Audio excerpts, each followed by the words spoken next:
अस्सलाम वालेकुम, हे hello everyone. आज का हमारा टॉपिक है इलेक्ट्रोकेमिकल सेल।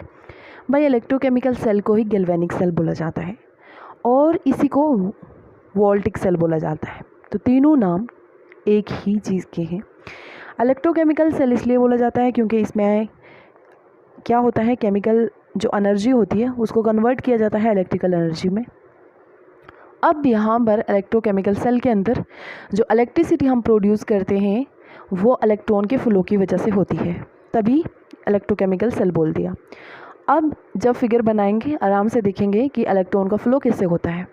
गैल्वेनिक सेल इसको इसलिए बोला गया क्योंकि ये गैल्वानी के नाम पर इसका नाम पड़ गया गैल्वेनिक सेल, और वोल्टिक सेल इसका नाम जो पड़ा वो लेसरेंड्रो वोल्टा के नाम पर इसका नाम पड़ गया वोल्टिक सेल। चलिए अब देखते हैं कि इलेक्ट्रोकेमिकल सेल होता क्या है, गैल्वेनिक सेल होता क्या है या वोल्टिक सेल होता क्या है। तो ये वो डिवाइस है जो कन्वर्ट करती है केमिकल एनर्जी को इलेक्ट्रिकल एनर्जी में। ठीक है, तो हम ये वो डिवाइस है जो क्या करती है, केमिकल एनर्जी को कन्वर्ट करेगी इलेक्ट्रिकल एनर्जी में। ठीक है, शॉर्ट फॉर्म में मैंने लिख दिया, तो बहुत ईजी है, प्रीटी मच ईजी है। चलिए अब देखते हैं कंस्ट्रक्शन इसका कि बना हुआ कैसा होता है। तो फर्स्ट ऑफ ऑल मैं आपको एक छोटा सा एक्सपेरिमेंट बताती हूँ, उसके बाद हम इसका कंस्ट्रक्शन लेंगे। मान लो मेरे पास एक बीकर है और इस बीकर के अंदर मैंने कॉपर सल्फेट लिया। अब आपको पता है या नहीं भी पता, तो जब आप एक्सपेरिमेंट करेंगे तब आपको पता चल जाएगा। जो कॉपर सल्फेट की सोल्यूशन होती है ना, वो ब्लू कलर की होती है। ठीक है, और इस सोल्यूशन के अंदर मैंने जिंक की रॉड रख ली। जिंक की रॉड मतलब देसी भाषा में रॉड बोल दिया, केमिस्ट्री की लैंग्वेज में इलेक्ट्रोड बोलेंगे। तो जिंक का इलेक्ट्रोड रख दिया। अब क्या होगा, 10-15 मिनट तक ये सोल्यूशन आपने रखी और उसके बाद आप देखते हैं कि जो कॉपर सल्फेट की सोल्यूशन जो ब्लू कलर की थी वो कलरलेस हो रही है धीरे धीरे, और जो जिंक की जो इलेक्ट्रोड था उसके ऊपर आके कॉपर बैठ रहे हैं। तो मतलब ऐसा कुछ हो रहा है कि यहाँ इलेक्ट्रोलाइट है सोल्यूशन, मतलब यहाँ पर Cu2 positive plus SO4 2 negative, ये कुछ आयंस हैं। तो आप कुछ टाइम में देखते हैं कि यहाँ पर क्या हो रहा है, इस वाली रॉड को देखते ही ये वाले कॉपर उठे और इस जिंक की रॉड पे जाके बैठ गए। ठीक है, तो यहाँ पर ये बन गए Cu कॉपर। ठीक है, अब इसी तरह अगर मैं क्या करती हूँ, दो सेल लेती हूँ, दो अलग सेल लेती हूँ, दो कंपार्टमेंट लेती हूँ और उनको बैटरी से ज्वाइन करती हूँ। तो चलिए करते हैं, लेकिन उसके पहले तो मैं भूल गई कि सोल्यूशन कलरलेस क्यों हुई, क्योंकि यहाँ के Zn2+ आयन आके सोल्यूशन में घुस रहे हैं और उसकी वजह से सोल्यूशन जो है that is turning colourless from blue colour, और जिंक रॉड के ऊपर जाके कॉपर बैठ रहे हैं। ठीक है, तो आपने कहीं यहाँ पर देखा कि इलेक्ट्रॉन्स का लेन देन हो रहा है। ठीक है, मतलब जो जिंक है वो क्या कर रहा है, इलेक्ट्रॉन रॉड के ऊपर छोड़ के सोल्यूशन के अंदर Zn2+ की फॉर्म में आ रहा है, और कॉपर ने जब जिंक की रॉड के ऊपर या जिंक के इलेक्ट्रोड के ऊपर इलेक्ट्रॉन दिखे तो यहाँ से भागा भागा इलेक्ट्रोड की तरफ गया, तो यहाँ पे बन गया कॉपर। तो मतलब कॉपर का क्या हो रहा है, गेन ऑफ इलेक्ट्रॉन। बच्चा जी, गेन ऑफ इलेक्ट्रॉन क्या होता है, रिडक्शन। कॉपर का रिडक्शन हो रहा है, और वहीं आपने देखा कि जो जिंक है वो इलेक्ट्रॉन देकर सोल्यूशन के अंदर Zn+2 की फॉर्म में आ रहा है। तो जो इलेक्ट्रॉन देता है उसका क्या होता है, ऑक्सीडेशन। तो आपने देखा कि इस बीकर के अंदर रिडॉक्स रिएक्शन हो रही है, मतलब ऑक्सीडेशन और रिडक्शन, और जिसकी वजह से इलेक्ट्रॉन का फ्लो हो रहा है ना। चलिए अब हम बनाते हैं इलेक्ट्रोकेमिकल सेल। देखो अब मैंने उसी तरह के दो बीकर ले लिया। इस वाले बीकर में जिंक सल्फेट की सोल्यूशन है और इसमें जिंक की रॉड है। यही पहले ऑक्सीडेशन और रिडक्शन मैंने आपको सेम सेल में बताया। ठीक है, वो जो सेल बनाया था, क्यों बनाया, क्योंकि सेम सेल में मैंने ऑक्सीडेशन और रिडक्शन, मतलब एक बात कहें तो रिडॉक्स रिएक्शन बताई। अब मैंने यहाँ पर दो बीकर लिए, एक में होगा रिडक्शन, दूसरे में होगा ऑक्सीडेशन, मतलब दो बीकर अलग अलग ले लिए। पहले एक बीकर में ही ऑक्सीडेशन रिडक्शन हो रहा था, अब दो बीकर, एक अलग बीकर दूसरा अलग बीकर, एक में ऑक्सीडेशन दूसरे में रिडक्शन। ठीक है, चलिए देखते हैं अब ऑक्सीडेशन किस पे होगा, रिडक्शन किस पे होगा। ठीक है, अब एक चीज़ मैं आपको बता दूं, आपको एक निमोनिक से याद रखना है, रेड कैट। ठीक है, रेड कैट, रेड कैट का मतलब रिडक्शन कैथोड पे होगी और एनॉक्स। ठीक है, ये लाल बिल्ली और एक बैल ऐसा नहीं है। रेड कैट का मतलब रिडक्शन कहाँ होगी, कैथोड पे, और एनोड पे क्या होगा, ऑक्सीडेशन। ओ एक्स मतलब ऑक्सीडेशन और ए एन मतलब anode. C A T cat मतलब कैथोड, आर ई डी मतलब रिडक्शन। रिडक्शन कैथोड पे होगी और एनोड पे क्या होगी, ऑक्सीडेशन। तो ये आपको निमोनिक याद रखना है बच्चा थ्रू आउट लाइफ के लिए। चलिए अब देखते हैं, चले अब दो बीकर में, एक में ऑक्सीडेशन एक में रिडक्शन, तो हम देख लेंगे किस में ऑक्सीडेशन होगा और किस में रिडक्शन होगा। चलो अब इन दोनों, यहाँ पर बीच में एक बैटरी लगा दी वोल्टेज। ठीक है, तो मतलब कुछ ऐसा हम कर देते हैं, हमें पता कि इलेक्ट्रॉन का फ्लो होगा और यहाँ पे मान लो वोल्टेज है, बल्ब लगा दिया हमें, मतलब बैटरी लगा दी, बैटरी नहीं लगाई, यहाँ पे बल्ब लगा दिया। अब मैंने बैटरी बोला तो कुछ बच्चों के दिमाग में ये बात आई होगी कि मैम आप गलत बोल रहे हो, क्योंकि जो बैटरी वाला कॉन्सेप्ट था वो जो हम एक्सटर्नल एनर्जी अप्लाई कर रहे थे वो हम इलेक्ट्रोलाइटिक सेल के केस में कर रहे थे, है ना। Very good. तो यहाँ पर ये मतलब मान लो बल्ब ग्लो कर रहा है, ऐसा मान लो। तो अब कैसे बल्ब ग्लो करेगा, देखो ये जिंक की रॉड है, यहाँ से जिंक निकलेंगे और जिंक निकल के Zn+2 की फॉर्म में बहुत सारे Zn+2 आ जाएंगे और अपने इलेक्ट्रॉन इस जिंक की रॉड पे छोड़ के आएंगे।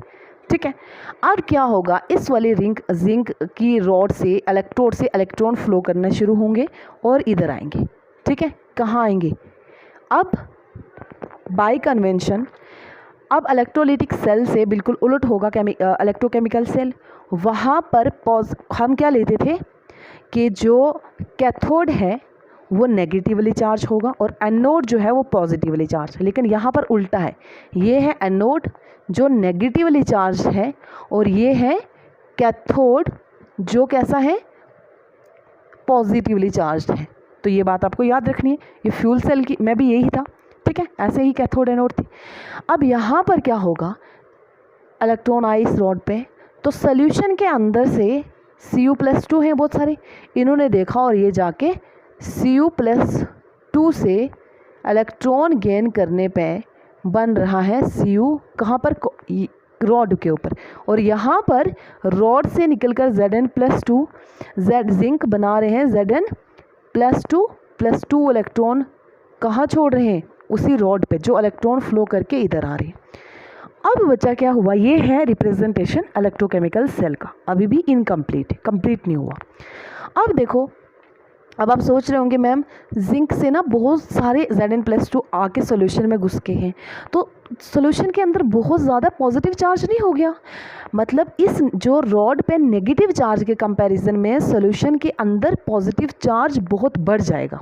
ठीक है, और यहाँ पर सोल्यूशन के अंदर कॉपर जो Cu+2 है वो क्या हो रहा है, उसका रिडक्शन हो रहा है, तो मतलब इलेक्ट्रॉन गेन कर रहा है, तो यहाँ पीछे सल्फेट बच गए SO4 नेगेटिव। तो यहाँ पर इस बीकर के अंदर नेगेटिव चार्ज का कंसंट्रेशन बहुत बढ़ गया और इस वाले बीकर में Zn+2 बढ़ गए, तो मतलब पॉजिटिव चार्ज का कंसंट्रेशन बहुत बढ़ गया।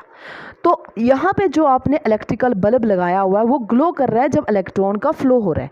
इलेक्ट्रिसिटी की अगर डेफिनेशन पे चलें तो electricity is the flow of current, है ना। तो अब यहाँ पर तो कुछ टाइम तक ये तो सेल ग्लो करेगा, बल्ब ग्लो करेगा, लेकिन कुछ टाइम के बाद जब यहाँ पर यहाँ पर पॉजिटिव चार्ज की कंसंट्रेशन और यहाँ पर नेगेटिव चार्ज की कंसंट्रेशन बढ़ जाएगी, तो इलेक्ट्रोकेमिकल सेल का काम करना सीज हो जाएगा, बंद हो जाएगा, रुक जाएगा। ठीक है, अब क्या करेंगे, अब ये तो हमारे लिए इतना फिर फ़ायदेमंद तो नहीं ना हुआ। अब हम क्या करेंगे, अब हम लगाएंगे यहाँ पर एक यूट्यूब है। अब तो शॉक्ड हो गए होंगे कि मैम आप यूट्यूब बता रही हैं, यूट्यूब कैसे लगाएंगे। देखो ये वाली यूट्यूब नहीं है, ये यू आपने ABC में अल्फ़ाबेट में पढ़ा हुआ यू, वो वाला यू लगाएंगे। चलिए, अब वो ट्यूब कैसी होती है, यू शेप्ड, ये वाला ABC वाला यू पढ़ा हुआ आपने, ये वाला, ठीक है, यू शेप। ये यू शेप ट्यूब होगी, इसी को बोला जाता है साल्ट ब्रिज। अब चलिए कुछ जानकारी आपको देते हैं साल्ट ब्रिज के बारे में कि साल्ट ब्रिज क्या होता है, कैसे काम करता है, सब चीज़ें इसके बारे में देखते हैं। तो साल्ट ब्रिज एक यू शेप्ड स्ट्रक्चर है जिसके अंदर एक इनर्ट इलेक्ट्रोलाइट होगा। ठीक है, अब तो ये तो ऑफत आ गई कि इनर्ट इलेक्ट्रोलाइट, बच्चा सब पढ़ा है आपने, घबराना नहीं, बहुत ईजी है। इनर्ट इलेक्ट्रोलाइट मतलब देखो है तो इलेक्ट्रोलाइट है ना, मतलब मान लो जैसे KCl है, KCl एक, या फिर KNO3 है, तो ये इनर्ट इलेक्ट्रोलाइट है। इनर्ट इलेक्ट्रोलाइट का मतलब क्या होता है कि यहाँ पर K पॉजिटिव Cl नेगेटिव, ना ही ये दोनों इसके आयंस रिडॉक्स रिएक्शन देंगे, ना ऑक्सीडेशन करेंगे, ना रिडक्शन करेंगे, ना ही जो अगर जैसे इस इनर्ट इलेक्ट्रोड को आपने एक बीकर में रखा, ठीक है, उस बीकर के अंदर मान लो सोल्यूशन है, इलेक्ट्रोलाइट है, और ना ही ये K पॉजिटिव Cl नेगेटिव इस इलेक्ट्रोलाइट के साथ रिएक्ट करेंगे, तो इसी को बोलते हैं इनर्ट इलेक्ट्रोड। ठीक है, ऑक्सीडेशन रिडक्शन रिएक्शन में इन्वॉल्व नहीं होता और उसके बाद जो है यहाँ पर इलेक्ट्रोलाइट के साथ भी रिएक्ट नहीं करता। ठीक है, अब चलिए इनर्ट इलेक्ट्रोड होता है इस साल्ट ब्रिज के अंदर KNO3 या KCl। ठीक है, अब क्या करेंगे, ये साल्ट ब्रिज करता क्या है, ये प्रोवाइड करता है electrical contact between two solution in an electrochemical cell. Electrochemical cell के अंदर यहाँ पर ये क्या प्रोवाइड करेगा, इलेक्ट्रिकल कॉन्टैक्ट, एक दूसरे के साथ इलेक्ट्रिकल कॉन्टैक्ट करवाएगा। और फंक्शन क्या है भाई, यूज़ क्यों कर रहे हो, क्या आफत पड़ गई इसको यूज़ करने की, तो देखो जो साल्ट ब्रिज है ना, ये मेंटेन करता है electroneutrality of the chemical cell. यहाँ पर जो न्यूट्रलिटी मतलब यहाँ प्लस चार्ज जो ज़्यादा बढ़ रहा है इसको न्यूट्रलाइज करेगा, नेगेटिव चार्ज जो यहाँ ज़्यादा बढ़ रहा है इसको न्यूट्रलाइज करेगा। तो देखा कितने काम की चीज़ है ये हमारे पास साल्ट ब्रिज। तो चलिए रखते हैं आप साल्ट ब्रिज, लेकिन उसके पहले एक क्वेश्चन कि मैम क्या जो आपने जो इनर्ट इलेक्ट्रोलाइट का आपने बोला कि KCl और KNO3, क्या इनको छोड़कर हम कोई और इलेक्ट्रोलाइट लगा सकते हैं, तो नहीं। क्यों, क्योंकि ये जो इनर्ट इलेक्ट्रोलाइट है जैसे KCl और KNO3 हैं, इनमें क्या होता है, जो आयोनिक मोबिलिटी होती है दोनों आयंस की, चाहे वो K प्लस की चाहे वो Cl नेगेटिव, ये दोनों की सेम होती है। तो इसी वजह से हम ये दोनों यूज़ करते हैं, कभी ये कोई और यूज़ नहीं कर सकते। चलिए अब देखते हैं हम साल्ट ब्रिज को लगा के कि साल्ट ब्रिज अब क्या काम करता है। चलिए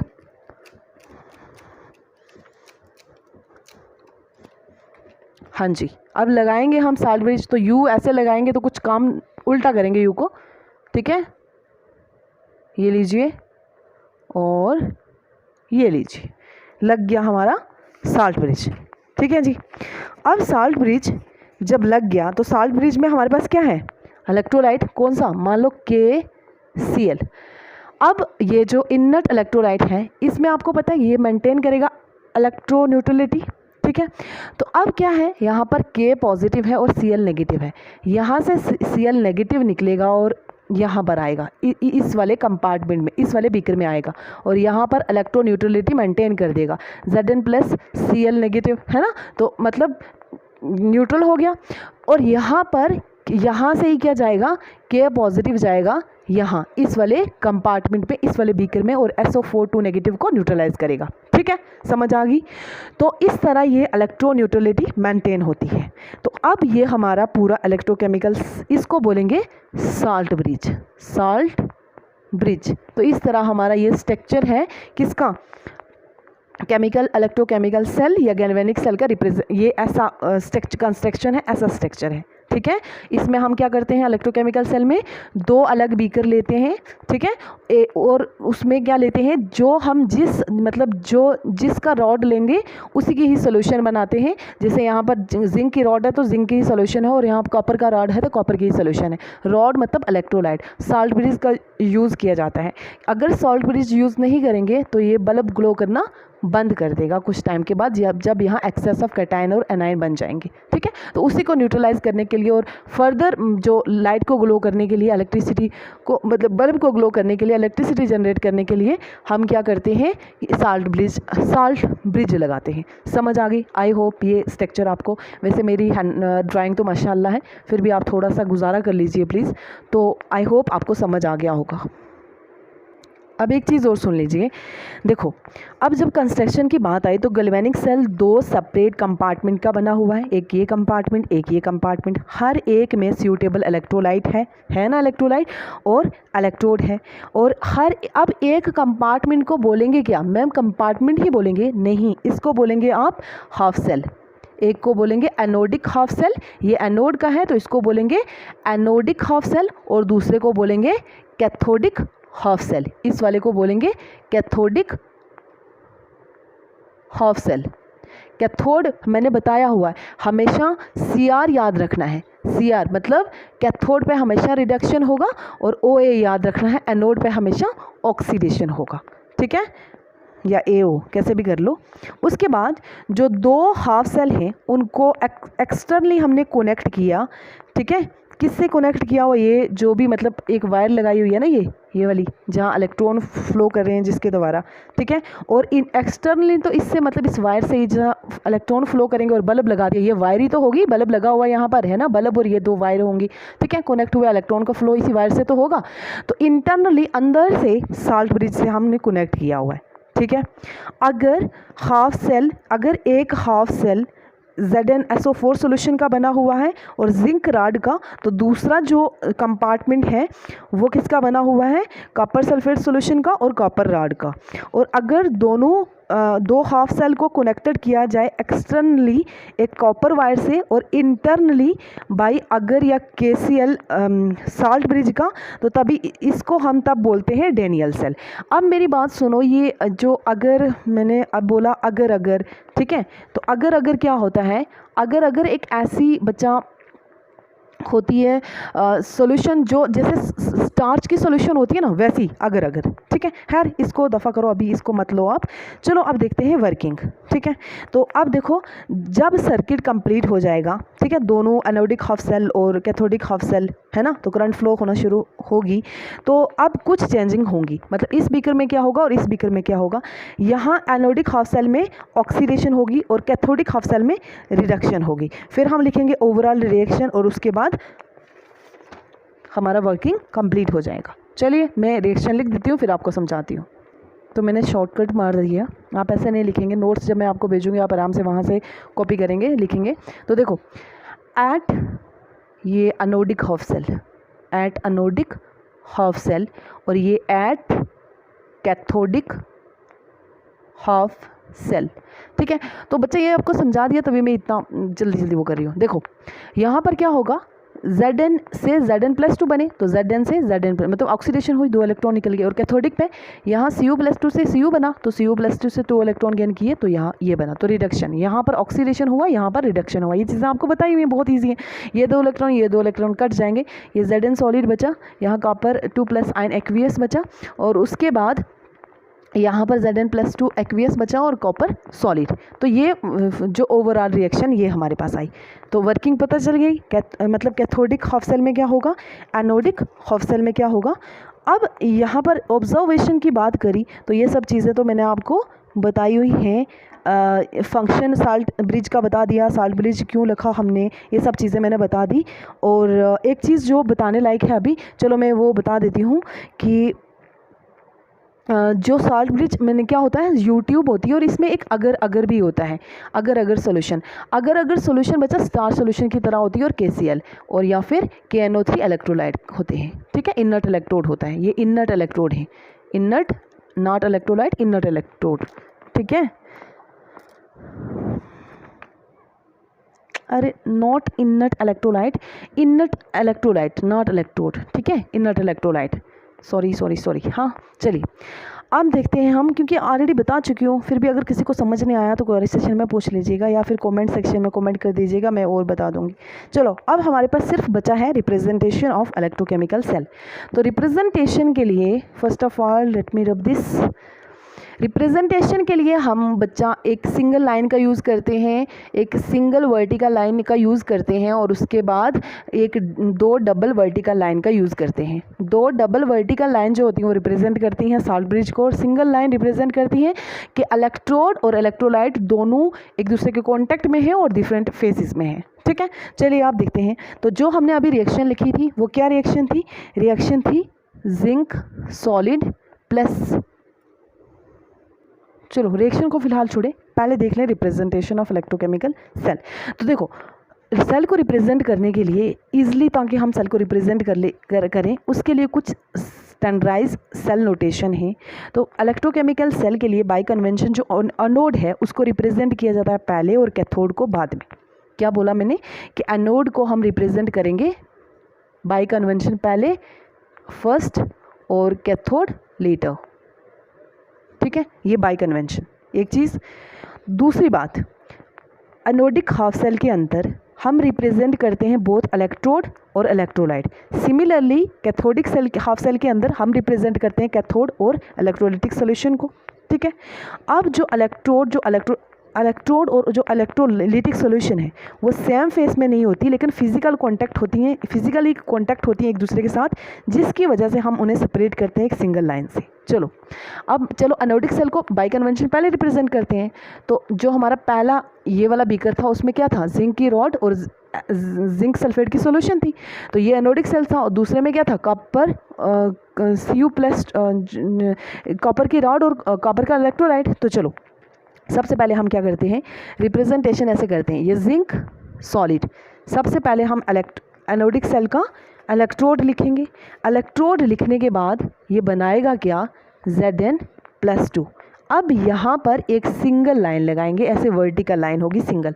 Zn+2 की स्टेट क्या है, एक्वियस, और मान लो ये कितने मोलर है, 0.15 मोलर इसकी कंसंट्रेशन, ठीक है। तो Zn जो है ये सॉलिड, ये क्या हो गया इलेक्ट्रोड, और ये इसकी होगी इलेक्ट्रोलाइटिक सॉल्यूशन। समझ आ गई।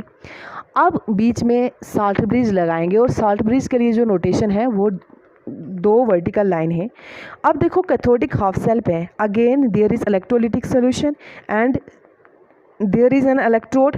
तो हाउएवर जो रिएक्टेंट है उसको पहले रिप्रेजेंट करेंगे, और इसकी वजह से जो रिएक्टेंट है उसको पहले रिप्रेजेंट करेंगे। क्यों, क्योंकि जो कॉपर सल्फेट सॉल्यूशन है ना वो ऑलरेडी प्रेजेंट है इलेक्ट्रोलाइटिक सॉल्यूशन में, और रिएक्शन के बाद जो कॉपर हमें बनता है, मतलब जो पहले चीज़ प्रेजेंट होगी वो लिखेंगे, और जो बाद में बनेगा वो बाद में लिखेंगे। देखो यहाँ पे भी देखो, जो बाद में बना, बाद में क्या बना, Zn+2, तो इसको बाद में लिखा, पहले क्या था, जिंक जा रहा था।